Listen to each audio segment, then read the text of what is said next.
Hello, this is Dr. Krishan. I am ENT surgeon based in Delhi and I am co-convener at Indian Medical Association. आज हम बात करेंगे बहुत common habit होती है बच्चों में, स्पेशली होती है थ्रोट क्लियरिंग का।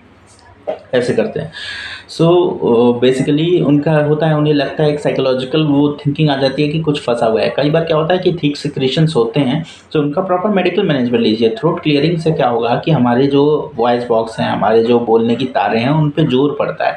उसकी वजह से उनमें ग्रैनुलोमा गांठें बन सकती है, जैसे नोड्यूल वगैरह बन सकता है। उससे आपका वॉइस परमानेंटली इफेक्ट हो सकता है, लॉस हो सकता है, या फिर जिसके लिए सर्जरी की रिक्वायरमेंट होगी। अगर आपको लगता है कि आपके गले में कुछ फंस रहा है, तो प्रॉपर आप ईएनटी सलाह लें, ईएनटी कंसल्टेंसी लें, उसकी इलाज चलाएं, प्रॉपर ट्रीटमेंट चलती है उसकी, वो सही हो जाएगा। और इवन अपने बच्चे में आप में ये आदत डेवलप ना दे करने दें थ्रोट क्लियरिंग। उससे वॉइस बॉक्स पे स्ट्रेस होगा और उससे नुकसान होगा, आपका वॉइस परमानेंटली इफेक्ट हो सकता है। धन्यवाद।